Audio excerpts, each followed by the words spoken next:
অখিল গগৈ কেতিয়াও মিয়া প্ৰীতি নেদেখুৱায়, মানুহ প্ৰীতি দেখুৱায়। কোনোবা যদি শ্ৰমজীৱী মানুহ কেতিয়াবা বিপদত পৰে আৰু তেওঁ যদি ভাৰতীয় নাগৰিক হয়, তেতিয়াহ'লে তেওঁৰ ধৰ্ম যিয়ে নহওক লাগিলে, তেতিয়াহ'লে অখিল গগৈয়ে কাৰো অনুমতি নোলোৱাকৈ, কাৰোলৈ কেয়াৰ নকৰাকৈ ভাৰতীয় মানুহক আৰু দুখীয়া শ্ৰমজীৱী মানুহক সহায় কৰিবলৈ সদায় প্ৰস্তুত। কিন্তু কোনো মিয়াৰ প্ৰতি চিম্পেথি, কোনো ধৰ্মৰ প্ৰতি চিম্পেথি, কোনো বিদেশীৰ প্ৰতি চিম্পেথি, সামান্যতম চুলি এডালৰ মানুহ চিম্পেথি বা সহানুভূতি অখিল গগৈ নাই। মানুহ হিচাপে অখিল গগৈ একেবাৰে কোমল অন্তৰৰ মানুহ, আৰু সংগ্ৰামী মানুহ হিচাপে অসমৰ আটাইতকৈ কঠিন মানুহজনেই নিশ্চয় অখিল গগৈ। গতিকে শৃংখল চলিহাই অলপ মানে মই ক'বলৈকে বেয়া, মানে একচুৱেলি শৃংখলৰ নিচিনা একেবাৰে নপঢ়া নুশুনা ল'ৰা,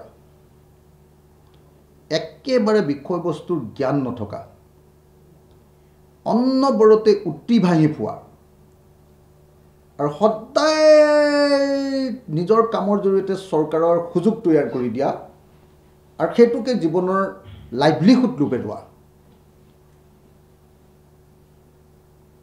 মানুহক সেইকাৰণে মই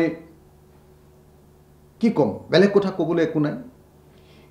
মই জানো যে শৃংখল চলিহাক হিন্দু মুছলমানৰ কাজিয়া লগাবৰ কাৰণে মুখ্যমন্ত্ৰীয়ে পৃষ্ঠপোষকতা কৰিছে শিৱসাগৰত।